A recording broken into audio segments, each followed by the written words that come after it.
Hey there, welcome to another exciting episode of the Adventures in Advising podcast. This is Matt Markin, and we are at episode 96 on our way to episode 100. Our guest today is someone I've known for a few years, but only as an employee of the NACADA organization, but recently realized how involved they have been in higher education prior to NACADA, and that is Joan Krush. Joan Krush was a first-generation transfer student who got involved in higher education as an undergraduate summer orientation leader and admissions office tour guide. She holds a BS in Contemporary Media and Journalism from the University of South Dakota and an MA in Student Development in Post-Secondary Education from the University of Iowa. A NACADA member since 2005, Joan worked as a professional academic advisor at the University of Nebraska-Lincoln, where she advised biochemistry majors in the College of Arts and Sciences, as well as majors in the College of Agricultural Sciences and Natural Resources. While at UNL, she was the first professional advisor to receive the Outstanding Undergraduate Student Advisor Award in the College of Agricultural Sciences and Natural Resources. In addition, she received the Certificate of Recognition for significant contributions to students by UNLV Parents Associations in 2005, 2006, 2007, and 2008. She also co-taught a career opportunities in biochemistry course to beginning biochemistry majors and taught food, agriculture, and natural resource systems courses to first-year students in the college. In fall 2009, Joan began advising undergraduates in the College of Sciences and Mathematics at North Dakota State University, where she also taught a Skills for Academic Success course. As a professional academic advisor in the Department of Computer Science, she received NDSU's 2014 Award for Excellence in Academic Advising for undergraduates. And Joan also received the NACADA Outstanding New Advisor Award for the Academic Advising Primary Role category in 2008, and the NACADA Outstanding Advisor Award, Academic Advising Primary Role category in 2015. Joan Krush joined the NACADA Executive Office and Kansas State University in December 2019 as Assistant Director for Member Engagement, having previously served on a contract basis as project manager for the NACADA Region Review Project. Joan, welcome to the podcast. Thanks, Matt. It's a pleasure to be here. Yeah, I'm so glad that this worked out, that we have you on for the podcast. I know we'll for sure talk about NACADA stuff, but I thought it would be great to talk more about you and your background. And again, like I was saying at the beginning, I've known you only as Joan from NACADA, but finding out about your background, I was like, oh, we got to get Joan on here. Oh, you're sweet. Thanks. No, this is a real privilege. I appreciate it very much. Yeah, so Joan, tell us more about you. I know we heard from your bio about that you were a transfer student, you've worked in admissions and advising. Tell us more about your path into higher ed. Thanks. Well, South Dakota is my home state, so you'll get a pattern here of Midwest travels for me. But as a first generation college student, I wanted to go to college and navigate that environment, and I worked, found an opportunity at a small private college where I wanted to do writing or mass communication, and then I ended up transferring and getting a degree and headed out to the workforce. But my undergraduate experiences in the college setting were in recruitment and working for the admissions office and giving tours and talking to prospective students. And that was something that I found a lot of joy in. And so I wanted to pursue that as a career, stay in the college setting. And so I found a job, entry-level position in admissions, and worked for a small private college and learned a lot there, got to meet and work with some great families and students, and found out that it was about the fit.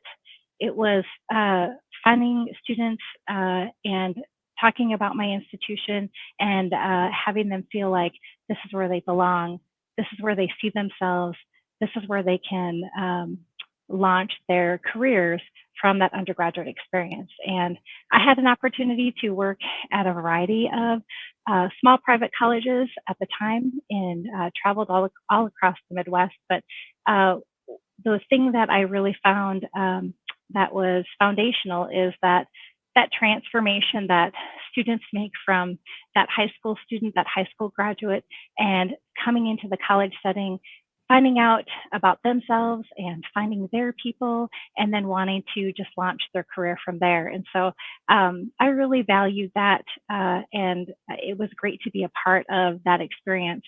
Um, I also started a master's program while I was working in in admissions, and then ended up doing that full time. And once I uh, got my master's degree in student development, I was really trying to decide if I wanted to do admissions or advising, and ended up continuing with my role in admissions and recruitment. And then I had an opportunity at a new institution to be paired with uh, someone who was a mentor on the campus. And so we sat and met frequently, but she was an academic advisor. And that for me was transformational. All of her work and her comments about opportunities and meeting with students and helping them grow and develop their path was something that really resonated with me. And so then I made the transition into academic advising. And that was something that was certainly a risk for me, but I also recognized it was a risk for the department that hired me as a full-time professional advisor, because I, of course, had the admissions and recruitment experience, but didn't have as much advising. And so they took a chance on me and helped guide me, and were great mentors. And that was an experience that I had at the University of Nebraska, Lincoln, and the biochemistry department. And I can't say enough about the faculty there who really guided me and were mentors.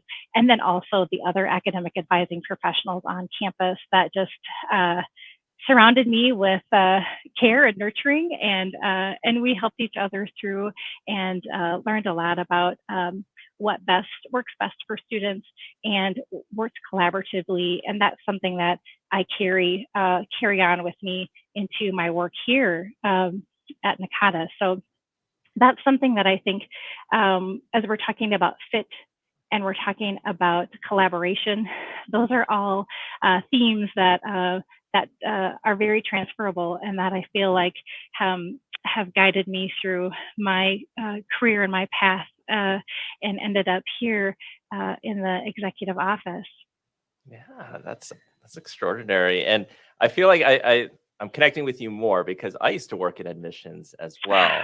And I feel like my transition from admissions to advising was kind of very similar, in the sense of also not knowing, like having the admissions background, but not necessarily like the advising background, but I had the transferable skills to learn it, which I do want to ask you about, because you were mentioning risk of going from, admissions to advising and then taking a chance on you. What was that transition like? Like for me, when I first started, I thought I had enough that I was like, oh, I'll just kind of smooth right into this position. And then I was like, oh my gosh, there's so much more to advising. I really had like the informational piece in admissions, but not, I had so many other things I had to learn Mm-hmm. in advising. How was it for you? Yeah, there's so many layers, right? And then I think for me, it was I think I felt confident in my skill set of like, I can have a conversation with students and we can talk about what are your goals and how are you with this and where are your strengths, and kind of connecting them to coursework and folks on campus. But the key thing for me was there was more pressure in that what I tell this young person, is going to affect them, like for the rest of their lives. Like it's really just that causes you some sleeplessness and some stress, because you put a lot of pressure, or I did anyway. I put a lot of pressure on myself to say, okay, so this 4-year plan, this graduation plan we're putting together here is going to impact this person's life. And so that's something that was very serious, and you want it to be just really good at. And that's not something that starts instantly. And so, there's a lot of pressure. Absolutely. Yeah. But I was like when you were talking about being in admissions and how, the student when they start is different from when they leave. And it kind of relates to a part in a quote from an article that you were a part of, that was in the day in the life of, an admissions employee. And so your quote in there, you said, like, whether students' personal transformation begins the first day or the first semester, I know that 4 years later, there is guaranteed to be a different person walking through the commencement ceremonies than the one I originally welcomed to our school. And, in advising, it's great because for a lot of us with caseloads, like the student we have in the beginning, we get to kind of see their growth, maybe their challenges, their successes throughout the time. And then it's like, wow, okay, now they've graduated. Yes, that's so remarkable, right? The impact that you have as an academic advisor on this person's life. And then it becomes times whatever your caseload is too. And so it's just the impact that academic advisors have is transformational, and it's incredible. It's a great amount of power and responsibility for certain. But I think when you're an academic advisor and you have that student who asks you, pops in your office and says, hey, are you going to be at graduation? And I want you to meet my family, and I want to introduce you to my family, and because you've been so integral to my success here at this institution and where I go next. And so that's just incredible. Yeah. Now, when you were at North Dakota State University, I believe when you advised computer science students, you were the sole advisor in that department. Now, at some of the other institutions you worked at as an advisor, was it the same thing, or were there multiple advisors within the department? So I was departmental based, and so professional advisors was the terminology we used at the time. When I started in biochemistry at the University of Nebraska, Lincoln, I was the sole academic advisor within that program, but of course relied on folks who had other expertise for minors and double majors and pre-professional aspirations and such.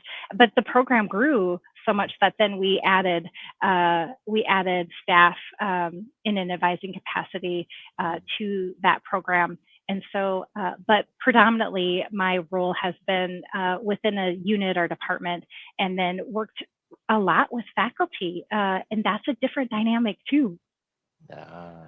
Yeah, and I'm going to definitely ask you about that too.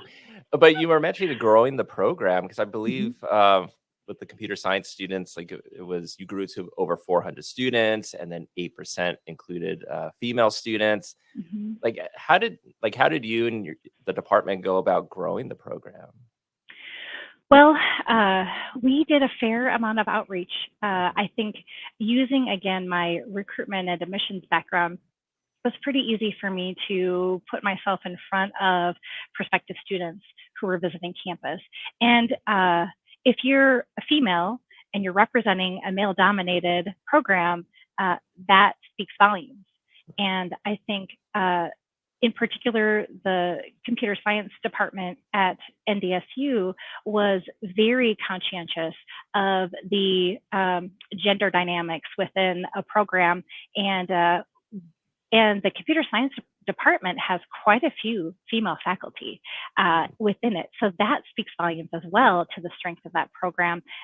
Was putting female instructors in front of prospective students, but also female students, and so that helps grow the program. But doing outreach certainly is a key component, and not just high school students. It's middle school students and it's elementary students, and so I had an opportunity to be a part of our computer science students outreaching to a local elementary school where we taught students code, and we did that to second and third graders, and it was incredible.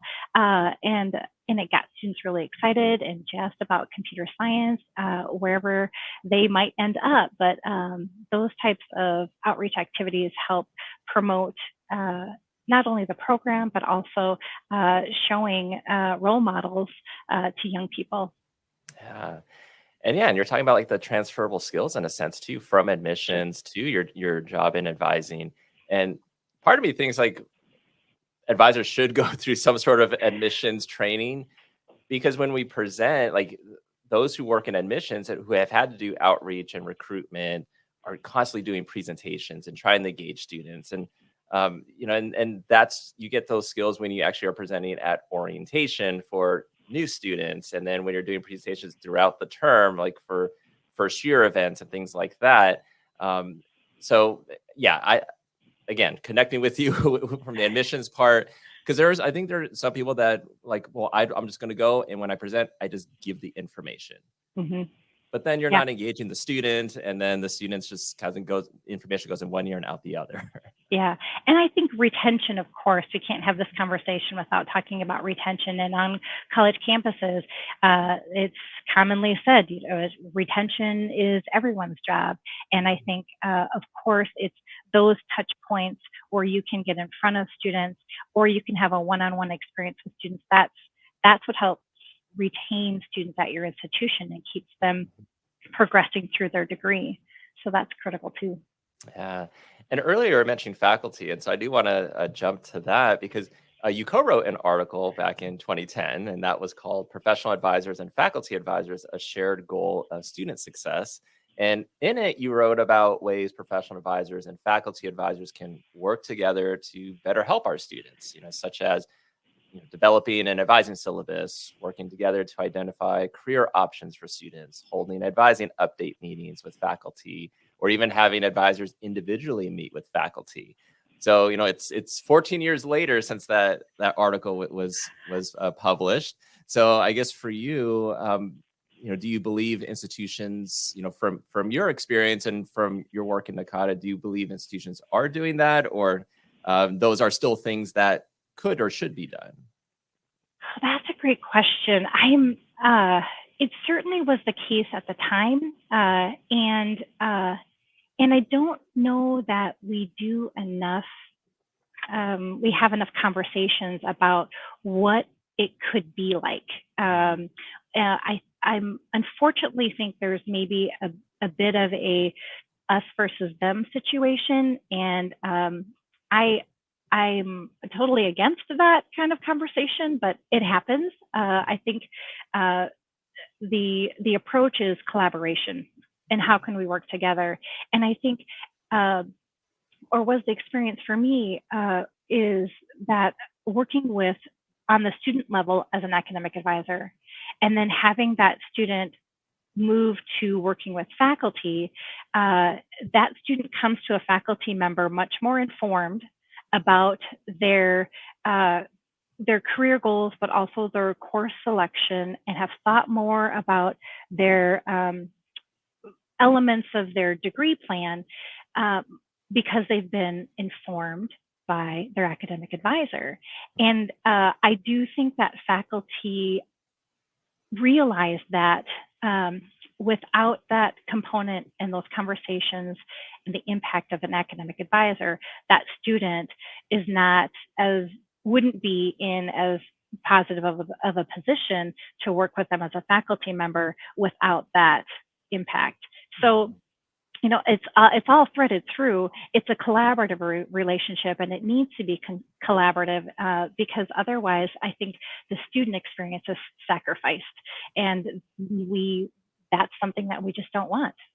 Yeah, absolutely. And let's say there's an advisor that sees the potential in this. Maybe their institution, they kind of have faculty and professional advisors separate. There's no real kind of clear line of communication or engagement.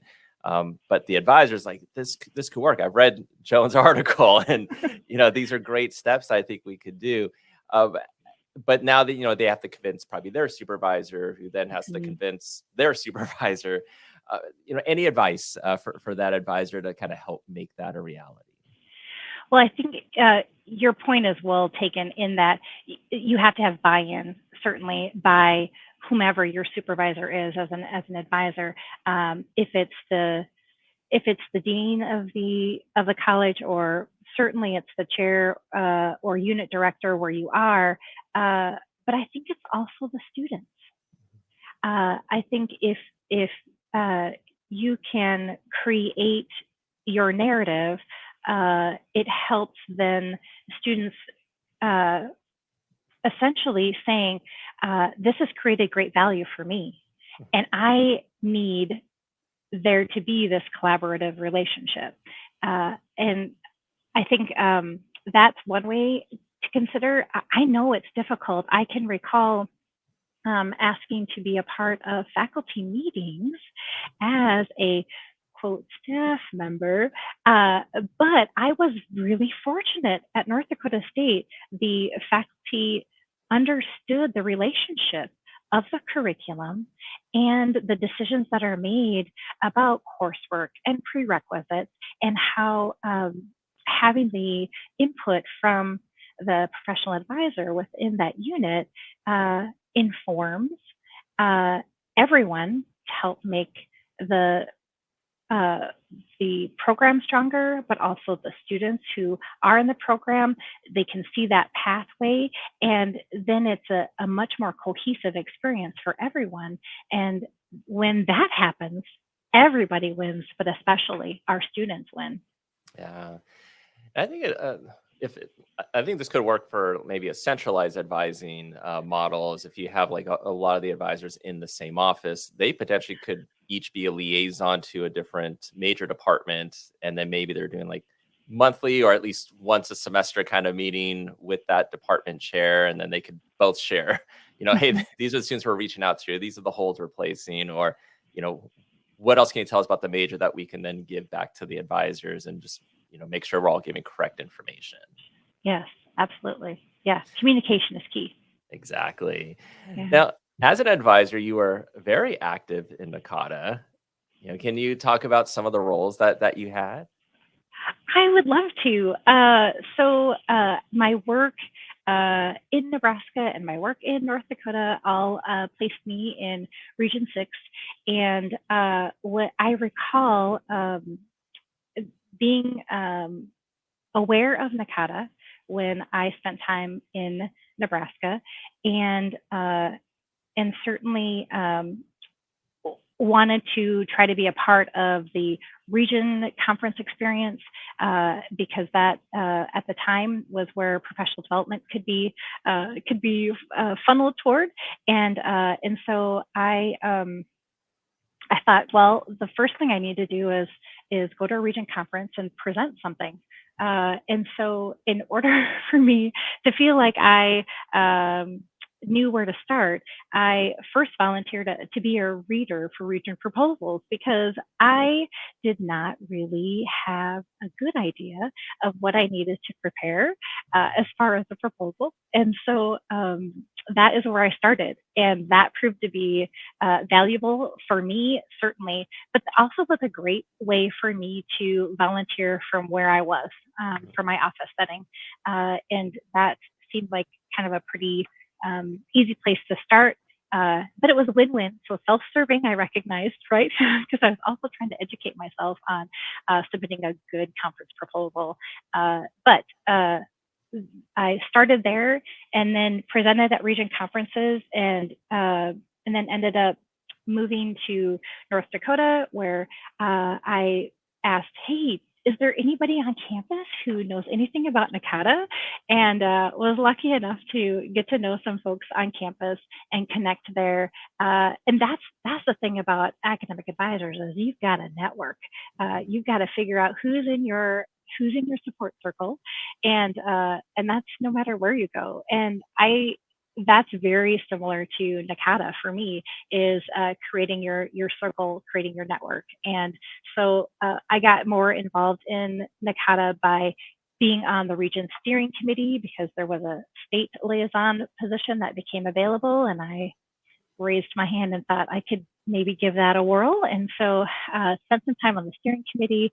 I also had an opportunity to be a mentor through the RAMP program. And so that was a really great experience for me to be a part of the region mentoring program. I loved that experience. I loved having a mentee and learned a lot from my mentee, and hope she learned a couple things from me too. And then as what happens in this association is there are always ample opportunities to get involved. So I had an opportunity to plan a drive-in nearby my institution, and so put together a drive-in opportunity for academic advisors to come in, learn, and then head back home. And then I had an opportunity in 2014 when the annual conference came to Minneapolis, Minnesota. Had an opportunity to be on the annual conference committee proposal chair. So that was really fun and a great way to be a part of NACADA and to volunteer. And most of that could be done from my office space, and then had an opportunity to attend the annual conference in 2014. That served as a great opportunity for me to then the next year plan the region conference. And so those opportunities just keep coming and going and threading their way through. And I am so lucky. I feel lucky to be a part of an association that that pulls together and wants what's best for anyone who's attending a region conference or an annual conference. And it's just been really fun to be a part of those volunteer opportunities. And so now I am seeing the other side of that from the executive office standpoint. But as a member, as a volunteer, especially in my region, but also throughout the association, those chances to be involved are ones that I will always value and treasure and be grateful for. Yeah, well, I think that's a great segue in terms of what led you to going from being an academic advisor to all of a sudden being in the NACADA Executive Office. Yeah, that's another transition opportunity for me. So I found myself moving to Manhattan, Kansas, and knew full well that NACADA was based here. And so had looked at advising opportunities here in the area, but also made an outreach to Charlie Nutt, who was currently the executive director, and just said, I'm moving to Manhattan. If there are any opportunities, maybe perhaps we could have a conversation. And it just so happened the timing was such that the Region Review project had just gotten together and their goals and survey and needed a little bit of project management. And so I came on board in the executive office to work on the Region Review.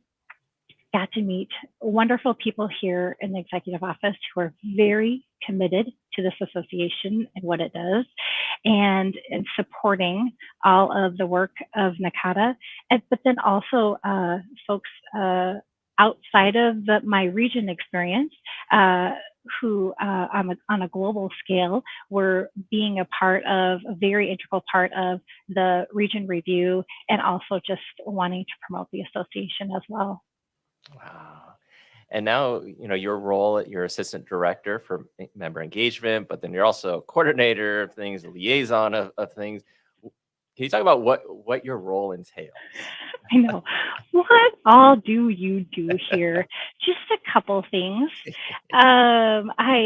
So my formal role here, my title is Assistant Director for Member Engagement, but I work primarily in member engagement and leadership development. And I work with our 14,000 members, just as everyone here in our office does, but a little bit more so. But I also liaison to a few groups that are part of our administrative division. So I liaison to the Membership Recruitment and Retention Committee and to the Sustainable NACADA Leadership Committee, as well as the Emerging Leaders Program Coordinator and the Emerging Leaders Advisory Board, just to name a few. But I'd love to talk about all of them. Yeah, we may need a part two for this. Know, right? So do you feel like your previous experience as an academic advisor working with students, maybe it's the transferable skills and assists you with giving like maybe a unique perspective as an executive office employee of NACADA? Maybe. Probably, you should probably do a little survey here of the executive office, but they might tire of me constantly saying, well, I wonder what our members would ask, or I wonder what our members would say.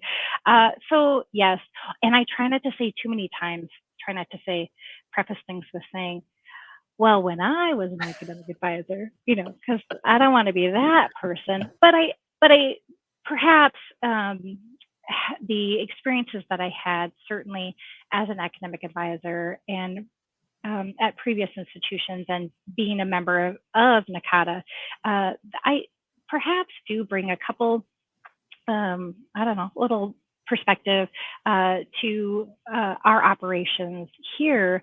But of course, we have folks who are very capable and always willing to have conversations because our goal here is what's best for our members. And I am a fan of best idea wins, but we need to have the dialogue and the conversation to work through to take that big idea and move it all the way to implementation in the best way that we can. Yeah, 100%. And so one of the things you mentioned that you oversee is the Emerging Leaders Program. And from what I hear, the Emerging Leaders Program is back from being on a sort of hiatus for a little bit. So can you talk about why the pause for the Emerging Leaders Program and what's new with the revamp? Yeah, absolutely. I'm so glad you asked. We're super excited about the relaunch of the 2024 Emerging Leaders Program. So for a bit of context, right, the Emerging Leaders Program began with the Inclusion and Engagement Committee, which sought to increase and support leadership to reflect the diversity of our members. And that was really the genesis. The ELP objective is to grow NACADA leadership. We want to advance the academic advising profession, and we want to foster leaders and mentors in the association. But leadership can really start anywhere. I want to acknowledge that. We connect promising emerging leaders with mentors, supported by a curriculum and guided conversations to foster leadership growth within NACADA. So the ELP program had been going strong for 15 years. And so that says a lot. We have over 300 folks who have been part of the Emerging Leaders Program. And there was a bit of a change. We had a retirement in the executive office. We had a new executive director, and it just seemed that there might be an opportunity to just take a pause and do a little bit of an assessment to see where the program has been and where it could go. And so the Emerging Leaders Advisory Board was tasked with taking some time to look at the program. We started with contacting current and former emerging leaders and mentors to ask about their experience, their observations, and their suggestions. And so the ELP Advisory Board has spent really the last 15 months discussing, formulating, and enhancing the Emerging Leaders Program. And we're really excited that it's been relaunched. There are some changes to the program as a result, and we've unveiled those changes, but we're moving from the one-to-one emerging leader mentor pairing to more of cohorts or teams.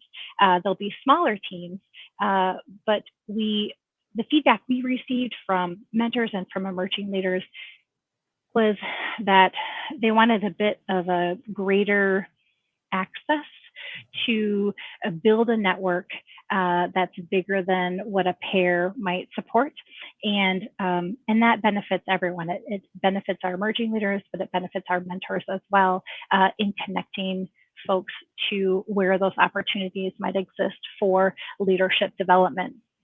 The program start is July. And so the program runs July to July, and that's not Dissimilar to the original setting. It's just that we're being a bit more conscientious about having that start and stop, so that there isn't maybe this kind of like hanging on past that 2-year commitment. We've developed a curriculum that would be executed through monthly virtual meetings for the first and second years of the Emerging Leaders Program, where we will talk about goal development, we will hear from leaders, we will talk about opportunities for leadership and growth on a monthly basis with that group. And there's been some changes to the funding aspect of the Emerging Leaders Program. We have moved to a need-based funding availability. We recognize that some folks may have professional development funding support from their institution, and where others may not, and would need to complete, once accepted into the program, what we're calling a funding request form for expenses based upon their demonstrated need. So asking folks where their need is, and to let us know so that could be reviewed for funding. We also added for our mentors. This was based upon very important feedback from current and former ELP mentors, but to have access to request to have their annual conference registration fee paid as part of their role as an emerging leader mentor within the program. So the requirement of those selected to attend the annual conference in their first year is still a component, or is a main component of the ELP relaunch. We will do a formal orientation and goal setting at that first group meeting that will happen at the annual conference. But we don't require folks to attend other conferences, and maybe that had been sort of required or understood earlier. So the ELP cohort applications and materials are all online and being accepted through May 15th. All right. And when you say those that are in the program, it's July to July, we're talking July, like 2 years. So like those for July 2024 through July 2026, right? Yes, thank you. Yeah, that's a great clarification. Yep. And then July. there's also a supervisory letter or supervisor letter? There is. Yeah, that's new this year. We have 2 supervisor related items that were added. One is really an information sheet, so that if you're someone who is considering applying to the program and you would want to talk with your supervisor about the feasibility of that and support from that supervisor, there is an information sheet that you can provide that talks about the expectations of the Emerging Leaders Program, so that it can be very transparent for you and for your supervisor. And then secondarily, a part of the application process is a supervisor letter. We have a template that we provide, so it's just, it's more of an acknowledgement from a supervisor standpoint, so that supervisors understand, again, what the requirements are for the program to support our emerging leaders when selected. Yeah. Now, I'm sure you probably have gotten this question or will from multiple people. So let's say someone's going through and they're like, this sounds like a great program. I would really want to do it. And, I've read over kind of what's expected. We have these monthly, maybe online meetings. I'll be grouped together with, other mentors. But the 2-year commitment, 2 years, it just seems like so long. I don't know. I don't know what I'm doing in, 6 months. What's your advice to someone that's like on the fence of applying, but maybe they're just concerned about that, the 2-year part? Mm-hmm. Yeah. Well, I think we need to be transparent, and I think we need to understand the process, in that if we are fostering leadership for our future NACADA leaders, that does take time. For elected and appointed positions, for chairs, advisor boards, and such, there's an election process, and so getting folks familiar with what's the timeline of that process, what does that look like, what is expected of me as a potential candidate in that nomination process, and just that does take a little bit of time to sort of understand where you want to go, and then what are the steps needed, because oftentimes it's being a member of a particular committee for a period of time before then that chair option becomes something that's available to you for to be elected to. And so that's part of sort of the learning process, and our role through the ELP is to connect folks to kind of is it research that you're headed toward? Is it in a region? Is it in an advising community? Is it in the administrative division? Where do you see those opportunities? But I think it's one thing to ask someone right away, where do you think you're headed? Like, what are your goals in the next 2 years? It's also having a conversation about, well, did you know about the region division and all the options that are available for leadership? And so, or the advising communities and all of the roles that are available for leadership, because we do, I think, our folks a disservice if we don't first have those conversations. And then it becomes I can make an informed decision as an emerging leader as to where I'm going to set my goals so that I can make my mark and provide myself with the pathway to leadership within the association. And so that takes time. And so that 2-year commitment is there predominantly for that particular reason. Yeah. Now, let's say someone applies and let's say they don't get accepted. Is that kind of like a be all end all, or can they apply for the following year? Yes. So it's not an end all be all. And there will be more applications, we anticipate, than we have space. And that unfortunately is kind of where we're at, but also fortunately, because we want the strength of the program to be our folks who are part of the program. And so we are looking for demonstrated leadership wherever you are right now. And whether it's on your campus and you're wanting to transition to leadership within NACADA, or if you've been involved in NACADA and you want to work your way toward other leadership opportunities within NACADA. But we're looking for that application to detail for us what you have been doing as far as leadership. However you define that on your campus and where you are in your professional growth. And so it might seem a bit vague for us to be asking you to indicate, but that's purposeful as to not dictate to you the check mark. There's not a checklist of, did this person have this one thing and did they list this other thing? It's, what have you demonstrated as far as leadership that we can say, here's someone who has some leadership experience who would be a great candidate for the Emerging Leaders Program. But yes, if you are not selected in your first year, please continue to hold on to that information, add to it in the next year, show us some growth and additional leadership so that strengthens your application in the future.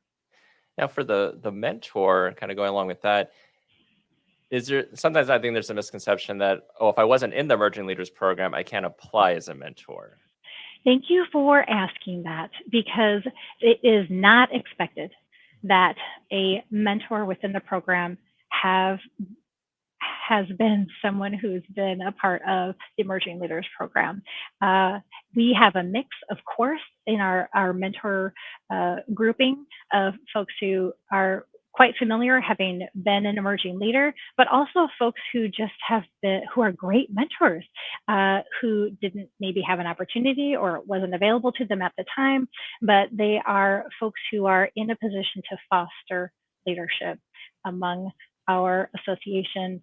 And our mentors are just incredible people who are also very busy and very involved, but that's where they want to give their time and energy, is as a mentor to the Emerging Leaders Program. And I applaud that sense of duty and passion that those folks have. Awesome. And I know we're getting close to time, so I'm going to learn one more question. And are there any updates you can share regarding the Sustainable NACADA Leadership Committee? Right. So Sustainable NACADA Leadership has been working hard behind the scenes. They are focused on building that next generation of NACADA leadership. And so that the Sustainable Leadership Committee has been developing content for elected and appointed leaders to access content to help them prepare for their leadership role. And predominantly that has been seen in our leadership onboarding course for newly elected or appointed leaders. And that content, which helps prepare folks for their leadership role, is a new initiative. And this group is also has formed additional subcommittees to look into expanding to add programs that are developing new leaders, but also information for advanced leaders within the association. So those are initiatives that the Sustainable Leadership Committee is working on. Awesome. Well, I feel like this was a great interview. I learned a lot more about you, and hopefully listeners as well know more about your background, your why, being in the NACADA Executive Office, the great things going on, the Emerging Leaders Program. Hopefully a lot of people end up applying either as an emerging leader or as a mentor. I can definitely attest to the positivity of the program and things that come out of it and what you gain from it, and also expanding and pushing NACADA forward. So Joan Krush, thank you so much for being on the podcast. My pleasure. Thanks for having me, Matt.